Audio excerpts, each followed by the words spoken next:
اعلیٰ حضرت امام اہل سنت ولی نعمت عظیم البرکت عظیم المرتبت پروانہ شمع رسالت مجدد دین و ملت حامی سنت ماحی بدعت قاطع نجدیت عالم شریعت پیر طریقت باعث خیر و برکت حضرت علامہ مولانا الحاج الحافظ القاری الشاہ امام احمد رضا خان علیہ رحمت والرحمان کی ولادت باسعادت بریلی شریف کے محلہ جسولی میں 10 شوال المکرم 1272 ہجری بروز ہفتہ وقت ظہر مطابق 14 جون 1856 عیسوی کو ہوئی۔ سن پیدائش کے اعتبار سے آپ کا نام المختار ہے، آپ کا نام مبارک محمد ہے اور آپ کے دادا نے احمد رضا کہہ کر پکارا اور اسی نام سے مشہور ہوئے۔ عموماً ہر زمانے کے بچے کا وہی حال ہوتا ہے جو آج کل بچوں کا ہے کہ 7-8 سال تک تو انہیں کسی بات کا ہوش نہیں ہوتا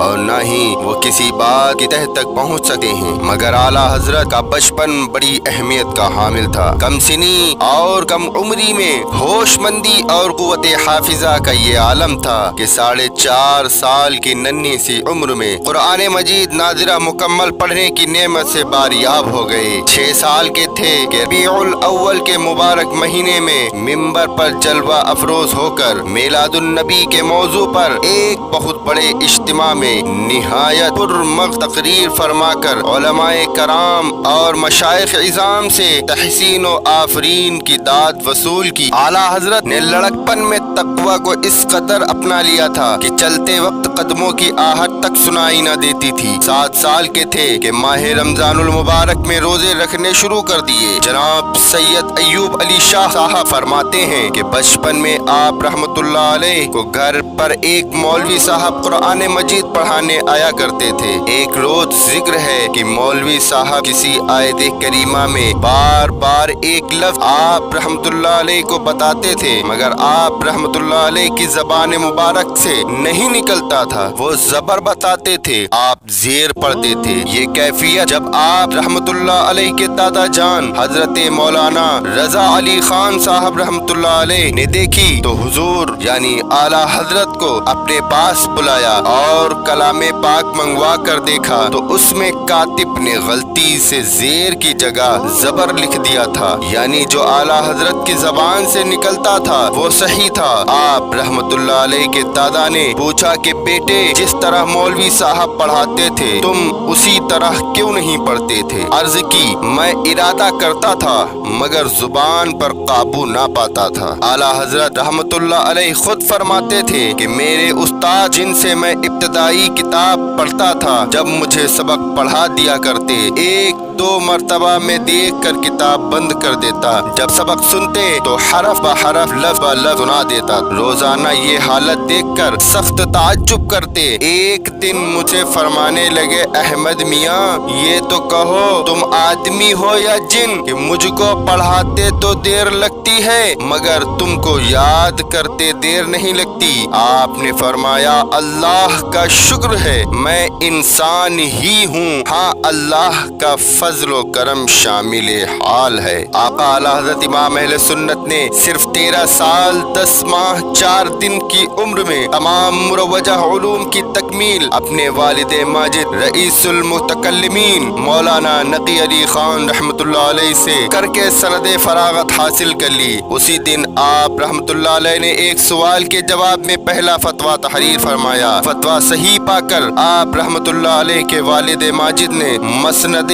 افتاء آپ رحمت اللہ علیہ کے سپرد کر دی اور آخر وقت تک فتاوی تحریر فرماتے رہے۔ اللہ رب العالمین نے اعلیٰ حضرت رحمت اللہ علیہ کو بے اندازہ علوم جلیلہ سے نوازا تھا۔ آپ رحمت اللہ علیہ نے کم و بیش 50 علوم میں قلم اٹھایا اور قابل قدر کتب تصنیف فرمائی۔ آپ رحمت اللہ علیہ کو ہر فن میں کافی دسترس حاصل تھی۔ علم توقیت میں اس قدر کمال حاصل تھا کہ دن کو سورج سورج اور رات کو ستارے دیکھ کر گھڑی ملا لیتے، وہ بالکل صحیح ہوتا اور کبھی 1 منٹ کا بھی فرق نہ ہوا۔ علم ریاضی میں آپ یگانہ روزگار تھے، چنانچہ علی گڑھ یونیورسٹی کے وائس چانسلر ڈاکٹر ضیاء الدین، جو کہ ریاضی میں غیر ملکی ڈگریاں اور تمغہ جات حاصل کیے ہوئے تھے، آپ رحمت اللہ علیہ کی خدمت میں ریاضی کا ایک مسئلہ پوچھنے آئے۔ ارشاد ہوا، فرمائیے۔ انہوں نے کہا، وہ ایسا مسئلہ نہیں جسے اتنی آسانی سے عرض کروں۔ اعلیٰ حضرت رحمت اللہ علیہ نے فرمایا، کچھ تو فرمائیے۔ وائس چانسلر صاحب نے سوال پیش کیا تو اعلیٰ حضرت نے اسی وقت اس کا تشفی بخش جواب دے دیا۔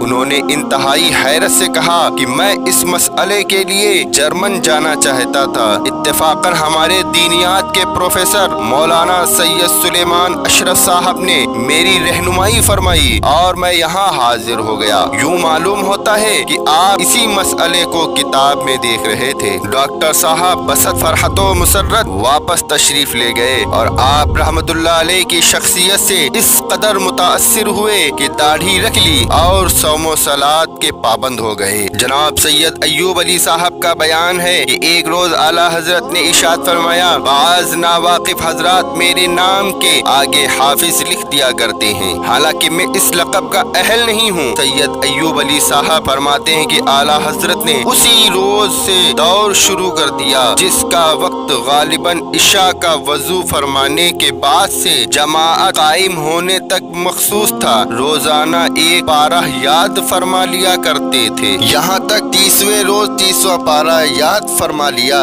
ایک موقع پر فرمایا کہ میں نے کلام پاک بترتیب بکوشش یاد کر لیا اور یہ اس کے لیے ان بندگان خدا کا کہنا غلط ثابت نہ ہوا۔ اعلیٰ حضرت رحمت اللہ علیہ دوسری بار حج کے لیے حاضر ہوئے تو مدینہ منورہ نبی رحمت صلی اللہ علیہ وسلم کی زیارت کی آرزو لیے روضہ اطہر کے سامنے دیر تک صلاۃ و سلام پڑھتے رہے، مگر پہلی رات قسمت میں یہ سعادت نہ تھی۔ اس موقع پر وہ معروف نعتیہ غزل لکھی جس کے مطلع میں دامن رحمت سے وابستگی کی امید دکھائی۔ بو سوئے لالا زار پھرتے ہیں، تیرے دن اے بہار پھرتے ہیں۔ مقام بارگاہ رسالت میں اپنی عاجزی اور بے مایگی کا نقشہ یوں کھینچا، کوئی کیوں پوچھے تیری بات رضا، تجھ سے کتا ہزار پھرتے ہیں۔ یہ غزل عرض کر کے دیدار کے انتظار میں مؤدب بیٹھے ہوئے تھے کہ قسمت انگڑائی لے کر جاگ اٹھی۔ وہ چشمان سر یعنی سر کی کھلی آنکھوں سے بیداری میں زیارت محبوب باری صلی اللہ علیہ وسلم سے مشرف ہوئے۔ جناب سید ایوب علی شاہ رحمت اللہ علیہ فرماتے ہیں کہ میرے آقا اعلیٰ حضرت ایک بار پیلی بھیت سے بریلی شریف بذریعہ ریل جا رہے تھے۔ راستے میں نواب گنج کے اسٹیشن پر جہاں گاڑی صرف 2 منٹ کے لیے ٹھہری تھی، مغرب کا وقت ہو چکا تھا۔ آپ رحمت اللہ علیہ نے گاڑی ٹھہرتے ہی تکبیر اقامت فرما کر گاڑی کے اندر ہی نیت باندھ لی۔ غالباً 5 شخصوں نے اقتدا کی، ان میں بھی تھا، لیکن ابھی شریک جماعت نہیں ہونے پایا تھا کہ میری نظر غیر مسلم گارڈ پر پڑی جو پلیٹ فارم پر کھڑا سبز جھنڈی ہلا رہا تھا۔ میں نے کھڑکی سے جھانک کر دیکھا کہ لائن کلیئر تھی اور گاڑی چھوٹ رہی تھی، مگر گاڑی نہ چلی اور حضور اعلیٰ حضرت نے باطمینان تمام بلا کسی اضطراب کے تینوں فرض رکعتیں ادا کی اور